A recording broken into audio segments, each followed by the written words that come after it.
This is a GBRIA annual meeting, so this is our big meeting of the year. It's very exciting. The focus this year is the focus that GBRIA always has and Dow always has, which is safety. It's our number one priority in everything we do, is the safety of our employees, the contractors at the site, the community. So this is a wonderful opportunity for us all to get together and share the good work that's been done in that area. These meetings are really important because once a year we get the chance to share a little bit about GBRIA with folks from the community and the broader community. So we have meetings amongst the members, but at our annual meeting we reach out to educators and government agencies and so forth and invite them in and share a little bit about GBRIA. And today our focus was on safety. With all of the upcoming work that's coming down in the next few years, it's really important to stay on top of safety and make sure that all the workers who are employed in this expansion remain safe. Can you tell me a little bit about OSHA? We're the enforcement agency. We're responsible for ensuring that workers have a safe and healthy work environment. So we do that through a couple of different ways, obviously through enforcement, but also through outreach, education, training, partnerships, and alliances where we're working with people to help them come into compliance. What is the current state of safety issues? There's a great many far-reaching safety implications because we have jurisdiction over a great many different industries. But I would say for the petrochemical industry, especially in South Louisiana, one of the concerns is, all the expansions and the job growth. And so, obviously that when you have a lot of people in small spaces, you have to worry about the safety of everybody. Currently, there are a lot of projects planned for construction in the next 10 years. Due to the low price of natural gas. So this region has become very competitive and there are a lot of expansions planned. So one of the challenges is getting a lot of new workers in. There are 80,000 or more new jobs forecasted that will be needed for this expansion, and many of those new jobs will be skilled construction workers. And that's why our focus here today is on safety, because we have a lot of new people in the industry and it's very important to keep them all safe. GBRIA's been working with the local workforce investment councils, Louisiana Technical College system, with the state in terms of being able to forecast these jobs, get them into the planning process so that people know that they're out there, that they'll need to be filled. And now the colleges and ABC School are really working to fill those positions now, get people trained. We've seen on television some of these courses that are going on, and it's really, really encouraging.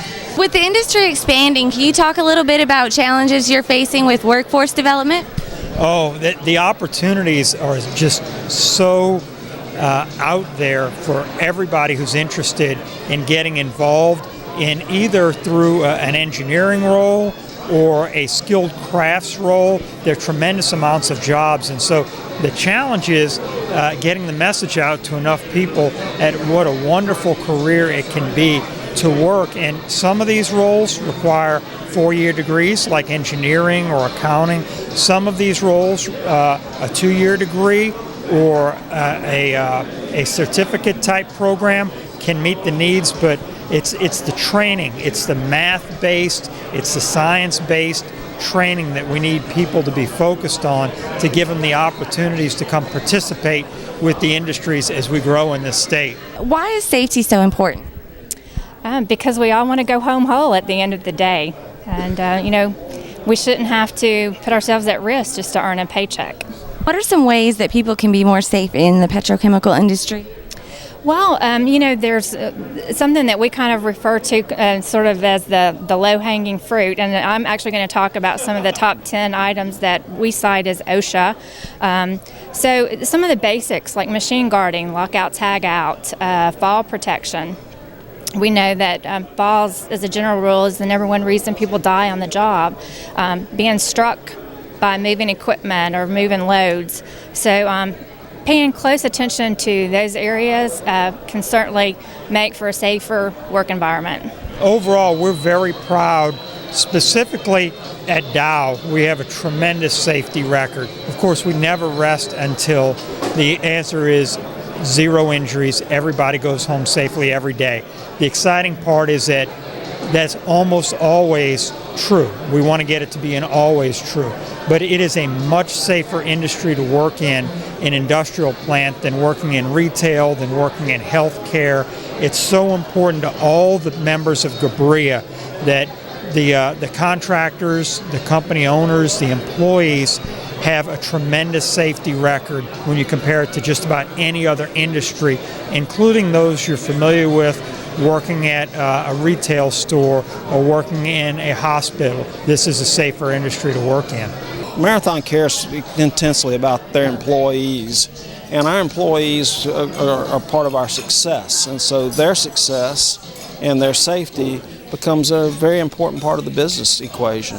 GBRIA is here as a resource for members to collaborate, to exchange best practices, and to utilize the tools that we've put into play using the Alliance Safety Council and other groups. So we have a lot of resources for the members to help with their safety programs. What are some things that Marathon does to keep their employees safe? Well, we train them, and we are part of not only the GBRIA organization, but the Alliance Safety Council. And we have a very strong safety organization where we help monitor their work and make sure that they are safe. We provide them the materials and equipment and things that they need to be safe at our locations. What are some of the things that Dow Chemical has done to increase safety? Well, the key is that it's the top priority, not just for the leadership of the plant, but it's the top priority for everybody on our site. It's in our culture that safety goes first, anything else you do is second. It's a real pleasure for me to be here. I think this is the first time that I've been at this event, so it's certainly nice to see some friendly faces and some familiar faces, and to kind of meet some new folks too. So Connie asked for me to talk a little bit about safety in the looking glass, and so I like that. Taking a look, take the mirror out, let's take a look where we're at. And I did a little research on this though. The looking glass is kind of an old-fashioned term for a mirror. And we can pick the mirror up and we can peer into the mirror, and it should be a reflection of what we look at right now. Sometimes we don't necessarily like what we see. Sometimes there's wrinkles and a gray hair there. But one of the things that struck me whenever I was really preparing for this is that not only do we really see right here, but if we really peer into the mirror, you can see what's behind you. So today what I'm going to do is talk a little bit about where we are, OSHA, where we are, Louisiana, with regard to safety, and look a little bit backwards. And I know in the next section that we're going to be looking into the crystal ball, but I might take a few slides or a few moments to look into the crystal ball too, because it's very important to me. And there have been things said already here. I was like, wow. They've either been at our informal conferences or they're looked at my notes for the speech. So I think we're all kind of on the same page, and all this job expansion and growth is certainly a time of anxiety for me and us, and so any opportunities that we have to work together, I certainly will embrace those. So I'm going to get a little help here with the slides. So where are we? What do we look like here in Louisiana? Anybody ever seen this? Wouldn't it be lovely if I were here telling you this? We took this picture over in Mississippi or in another country, or that it was from 15 years ago. That's not the case. We can keep going. This is what we look like here in Louisiana. Can you guys see the ladder in front of the door? Okay. Two guys just down the road from the OSHA Baton Rouge area office. They are tied off. They're just tied off to each other. And this guy here, I don't know if you can tell, the guy up at the top's got a roll of felt, and he's going to throw it down to Joe because he's in a great position to catch. We're into baseball. So Our mission is to ensure that every working man and woman has a working, safe, and a safe and healthy work environment. And so we've been around since 1970. You've already heard that.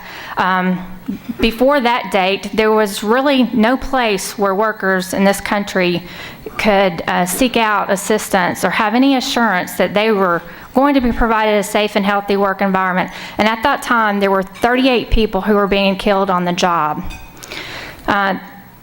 Today, if today is a typical day in America, there's 12 people who are going to get up and go to work and who are not going home. So I guess the good news is it's not 38 people. The bad news is it's still 12 people who aren't going home today. Okay. So this is our leadership, and you can go ahead. We're a small agency tasked with a large job, and we know that the advances that we've made, there are 65% less workplace fatalities and about 67 less workplace injuries and illnesses today than there was in 1970. And I'm smart enough to know that OSHA by itself didn't do that. That came as a result of a lot of work from people like yourself in this room, and especially those in the petrochemical industry. Those host employers, you guys hold your contractors to standards that we couldn't get around to inspecting them. There's so few of us, and you can see the number of staff here. It would take us 139 years to go visit every workplace in this country if there were no additional workplaces added. So we can't get there. We can't do this by ourselves. We can't make the impact that needs to be made without people like yourselves. So we certainly appreciate the efforts and the opportunities to work with you. I can tell you, I held an informal conference after we had cited a contractor one time for not wearing fall protection. And he came in and he said, "Gosh, I didn't know I had to wear fall protection." And I said, "You didn't know?" He said, "Well, I knew I had to wear them in the plant, but when I'm working out on commercial, I didn't know I had to wear them." I'm saying, so you're not going to die if you fall outside of a plant? I don't know. But anyway, it makes the point that you guys are doing a great job and holding people to a standard. So we can go ahead. So I want to look at the fatality statistics. If we're holding the mirror up and we're looking, unfortunately, when we talk about there's 12 people who aren't going home, some of those people are here in Louisiana. And I have some statistics to share with you over the last few years.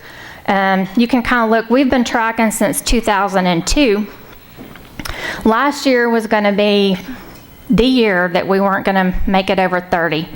And then about the middle of the year, about in June, things started really popping. And so unfortunately, we peaked over 32, and it set off a pretty bad, it set off a pretty bad streak, because our fiscal year started October 1st, and we had 5 fatalities in October, and to date, we have 23. And there was a call as I was leaving to come here that there was another fatality, and I don't know the specifics of it. I don't know if it's something that's actually going to require us to conduct an investigation. But so the slides I have are, as of yesterday, that's no longer a current slide. So we're at 23. What's interesting, I think, this year is that we've not had that many in construction, and where falls tends to be the #1 reason that people die on the job on the national landscape. Here in Louisiana, on the previous couple of slides where we were showing all those numbers, for about 10 of those years in Louisiana, struck by was the #1 reason people died on the job. Last year, falls moved up to #1. This year, we're back to struck by. But we really made a concerted effort to talk about struck bys last year, and some of our partners and the folks that we're in alliance with, ABC, really embraced the challenge that we made to them to do some seminars on struck buys, and then they've done again the same thing this year on falls. So